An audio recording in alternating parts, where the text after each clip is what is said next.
Okay, this is going to be the tutorial for the second part of the wording assignment. Now, one option is, you can edit the text using the blending options. Alright, so this is what I showed you before, blending options last class, and you can add certain effects to your words. Alright, now in some cases though, doing the blending option though, some of you may or may not like the way this looks.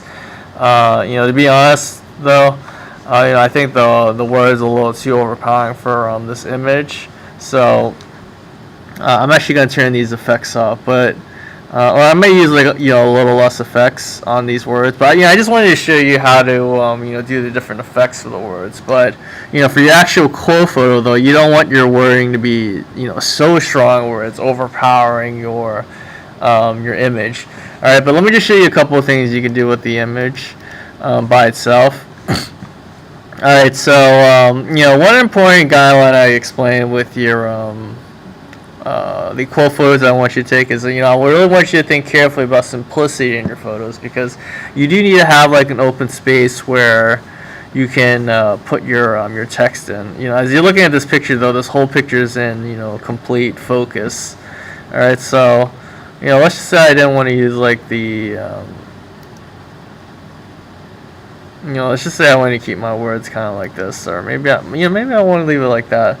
So ways you can pop out the words even more. I might keep the stroke on there just so you can see it a little bit, but I want to keep it like this. I feel like they're not competing. The words on the image.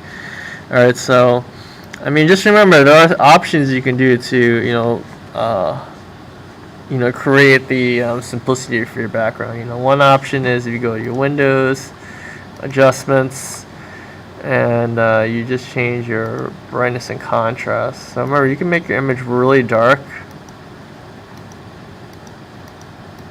I might just bump up the contrast too. So it's going to be dark like this. Like, it's almost the extremes. Brightness is the lowest, contrast is the highest, so you can have your darks. And just remember, on your layer mask, you can get a big brush, get a black brush, get it real big, and I'll get one with like a fuzzy edge. And remember, you can just focus in on just the center part. This is really easy. I'm just doing it in a couple of spots. I might want to change this to 30 so I can play around with this a little bit more. Yeah, that's one option you can do for your photo. So it's a lot easier to see that part of the picture. I'm actually just start it over again just to show you. So I'm just changing it to that 30 opacity. I'm gonna make it bright on the person. So I'm just changing the brush sizes, but essentially I want the person to be in focus and not anything else. So the words here. Now it's a lot easier to see the words as opposed to, looking like that. So, just remember that's one option you can do for your backgrounds if you need to do it. And then the other option, just remember, is the blurring. So you can go to layer, you got to duplicate your picture, and do a filter. Or you got your different blurring options. This one I'm going to do the radial blur because it's like directly in the middle. Here, I think the radial blur will work the best.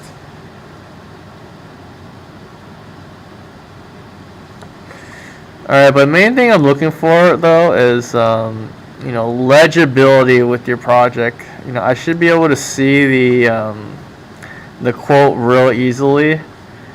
I should be able to read the quote easily and be able to identify what the image show. I just blurred it out. And I'm gonna do layer mask, reveal all. I'm gonna do the same thing like I did before. I'm just gonna just sharpen the middle picture. So this part here gets rid of that distraction on this part, because this part's really distracting. So now your focus is on the middle of the quote. And if you want to add the other effects, you can. Well, I think this outer glow is a little too much. Let's change the opacity down. This stroke here. Maybe change that opacity down a little bit too. Okay. So, that's how I would finish the image up.